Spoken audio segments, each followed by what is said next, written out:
పాత ఇళ్ళు, పాత ఆఫీసులు తీసేసి మళ్ళీ అదే ప్లేస్‌లో మళ్ళీ శంకుస్థాపన చేయాలంటారా? అంటే శుభ్రం చేసుకొని శంకుస్థాపన మళ్ళీ కొత్తగా చేయాల్సిందే, నూతన ముహూర్తాలు పెట్టుకొని చేసుకొని కట్టుకుంటే మంచి శుభ ఫలితాలు ఉంటాయి. కానీ పాత మట్టితో కట్టుకున్నప్పుడు తప్పనిసరిగా దోషము, తప్పనిసరిగా జీవం ఉండదు, దుస్వప్నములు రావడము, ఇలాంటి ఇబ్బందులు, కొన్ని అకల మరణాలు, ఏమంటారమ్మా, ఇక కొన్ని జరుగుతుంటాయమ్మా. ఎందుకంటే జీవం లేని మట్టి కదా.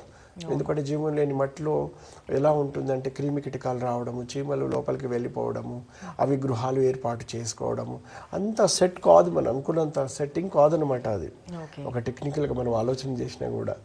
అందుకని అలాంటి గృహ దోషములు ఉన్నప్పుడు విధిగా చూయించుకొని వాళ్ళకి ఎలాంటి సమస్యలు ఉన్నాయి. ఎందుకంటే అమ్మ, పాత ఇటుకలు కానీ, ఇనుప రాడ్లు కానీ, పాత మట్టి కానీ, శిథిలమైన మట్టి కానీ పోసుకున్నప్పుడు దానికి ఏంటంటే శిథిల వేద వాస్తు దోషం అనేది ఏర్పడుతుంది. ఈ దోషం మూలంగా మనకు వంశవేద వాస్తు దోషం అనేది వాళ్ళకు వచ్చేస్తుంది. అందుకని అమ్మ, తప్పనిసరిగా నేను పాత గృహం కూల్చి కట్టాలి అంటే ఆ తీయాల్సిన సమయం కూడా చూసుకోవాలి.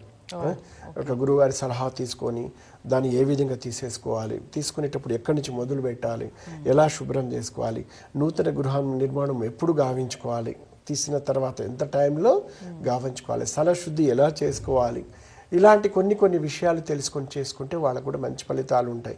ఒకవేళ ఎవరైనా కూడా పాత మట్టిని పూజ చేసి కట్టుకొని ఒక చెడు సంఘటనలు జరుగుతుంటే, అందులో కొన్ని రకాల ఇబ్బందులు జరుగుతున్నాయంటే తప్పనిసరిగా ఉంటే మాత్రం మీరు ఇబ్బంది పడకండి, నేనున్నాను. వాటిని అష్టదిగ్బంధనతో ఆ దోషాంతరం తగ్గించవచ్చు.